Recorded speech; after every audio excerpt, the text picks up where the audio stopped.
পরীক্ষা পেছানো হয়েছে। হ্যাঁ প্রিয় শিক্ষার্থী বন্ধুরা, তোমরা ঠিকই শুনেছ। তোমাদের এইচএসসি 2024 ব্যাচে যারা পরীক্ষা দিবা তাদের পরীক্ষা পেছানো হয়েছে। কতদিন পেছানো হয়েছে, যে পরীক্ষাগুলো পেছানো হয়েছে সেগুলো কবে অনুষ্ঠিত হবে, এই সমস্ত বিষয়গুলো আজকের ভিডিওতে থাকবে। এবং শিক্ষামন্ত্রী কি বলেছে এটাও কিন্তু হচ্ছে আজকের ভিডিওতে থাকবে। তো সম্পূর্ণ সবাই ভিডিওটা প্রথম থেকে শেষ পর্যন্ত খুব মনোযোগ সহকারে দেখো এবং ভিডিওতে লাইক করে চ্যানেলটি সাবস্ক্রাইব করে ভিডিওর বাকি অংশটুকু কন্টিনিউ করতে থাকো। তো এখানে প্রথম বিষয়টা হচ্ছে যে তোমাদের সিলেটে ভয়াবহ বন্যা হচ্ছে, তোমরা এটা সকলেই অবগত আছো এবং জানো। তো সে কারণেই হচ্ছে মূলত পরীক্ষাটা পেছানো হয়েছে। এটা একটা সংবাদ বিজ্ঞপ্তিতে শিক্ষা মন্ত্রণালয়ের তরফ থেকে জানানো হয়েছে। ঢাকা শিক্ষা বোর্ডের যে চেয়ারম্যান রয়েছে উনি এটা সংবাদ মাধ্যমে জানিয়েছেন এবং শিক্ষামন্ত্রী যে বৈঠকটা করেছিলেন সেই বৈঠকের আলোকে হচ্ছে এটা সিদ্ধান্ত নেওয়া হয়েছে।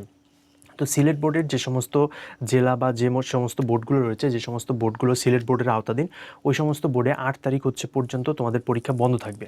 ঠিক আছে, 8 তারিখের পরবর্তীতে আগে রুটিন অনুযায়ী পরীক্ষা হবে। তো এখন কথা হচ্ছে যে বাকি জেলাগুলোর তাহলে কি হবে। তো দেখো এখানে মূলত আমাদের সিলেটে প্রতি বছরই কিন্তু বন্যা হয়, এরকম যে না যে এবারই প্রথম। প্রত্যেক বছরই কিন্তু সিলেটে বন্যা হয়, যার কারণে হচ্ছে পরীক্ষা পেছাতে হয়। গত বছরও কিন্তু একেবারে সেম ওয়েতে পরীক্ষাটা হয়েছিল, পেছানো হয়েছিল এবং যে পরীক্ষাগুলো স্থগিত করা হয়েছিল সেগুলো পরবর্তীতে তোমাদের মেইন পরীক্ষা শেষ হওয়ার পরে স্থগিত পরীক্ষাগুলো নেওয়া হয়েছিল। তো এখন কথা হচ্ছে যে তাহলে অন্যান্য বোর্ডের কি হবে।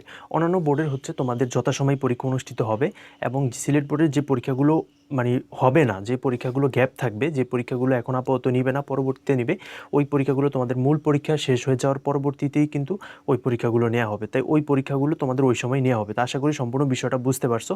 তো যারা নতুন রয়েছে চ্যানেলটি সাবস্ক্রাইব করে পরবর্তী আপডেট পাওয়ার জন্য সাথেই থাকবে। সবাইকে অসংখ্য ধন্যবাদ। আল্লাহ হাফেজ।